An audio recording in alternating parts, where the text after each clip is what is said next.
thank you so much again for joining me on this channel. As always, I'm very grateful for all your previous views, likes, subscriptions and shares. Thanks to a comment from Diagon or Diagon. I'm so sorry, I don't know how to pronounce your handle. Oh, please just sort your pronunciation out. You've suggested that we look at Zoroastrianism, and that's how this channel works. You give me some ideas and I'm more than happy to look at them for you on your behalf. So let's dive into the world of Zoroastrianism.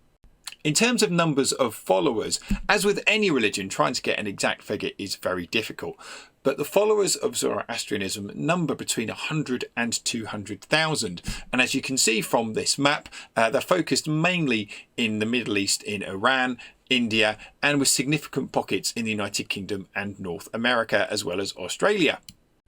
Now, in terms of symbols for Zoroastrianism, this is probably the most famous one. You may have seen it previously.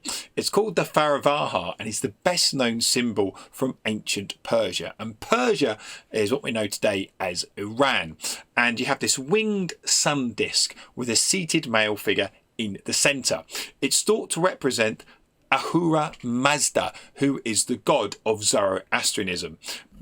Now, the Faravaha with a human face represents good thoughts, good words and good deeds. The circle in the middle of the Faravaha's trunk, as found the trunk of his body, symbolises our spirit, endless, with no beginning or indeed no end.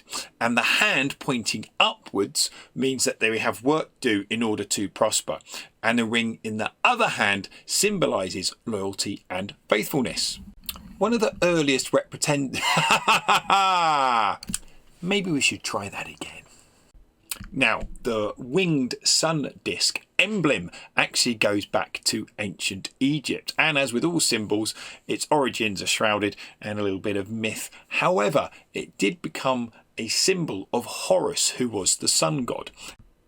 So, how did Iran become the home to Zoroastrianism? Well, there was a group of people called the Medes, and we have very little in terms of their records and architecture and so forth. What we do know is that they moved to the northwest area of Iran, what was called Persia back then, and they were very good at trade and agriculture. And northwest Iran stood on that east-west route for the silk trade.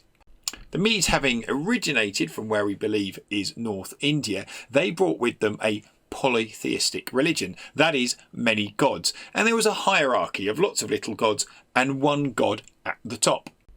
Then approximately 3,500 years ago, this gentleman by the name of Zoroaster appeared on the scene. This is a 19th century image of him. Very little is known about him, but what he did do was bring together some of the ideas of Zoroastrianism, including it being monotheistic, that is, there is only one God. So what do Zoroastrianists believe? Well, they believe that the one God is known as Ahura Mazda, which literally translates as wise Lord. They believe that this is the truth. They believe too in good words, good deeds, and that these good deeds will ultimately lead to a society that is right, fair and just for all. With changes brought about through the expansion of the Islamic Empire in about 640 CE, many Zoroastrianists went and left to go to northwest India and settled in the area known as Gujarat. And because they came from Persia, they gained the nickname Parsi, and many of them settled in the area which we now know as Mumbai. Today in Udwada there is a temple dedicated to Zoroastrianism, and this is a shot of the outer gate that was renovated in 2009. And in it is a sacred flame. The flame came out of ashes that were taken as the Parsis fled Iran and made their home in Gujarat. And it is believed that since 721 that flame has not been extinguished. And here is the relatively new entrance stairway to that temple in Gujarat. And it's worth bearing in mind that there are over 200 temples dedicated to Zoroastrianism across the globe. Within each temple is the Atash Barum, which is a sacred fire, a flame, which allows followers to connect with Ahura Mazda. And there's a very subtle difference. Zoroastrianism is not about worshipping fire. The fire is simply a medium a way of allowing followers to be able to connect with God. And that's really interesting because fire brings comfort, it brings light, and it also brings life. And maybe in some way, despite the fact that there is a huge diaspora of those who follow Zoroastrianism, having that flame perhaps brings some kind of comfort and hope to those who believe. I'm hugely grateful to Neil McGregor's book Living with the Gods, which helped me to understand some of the ideas regarding Zoroastrianism, and I wholeheartedly recommend it.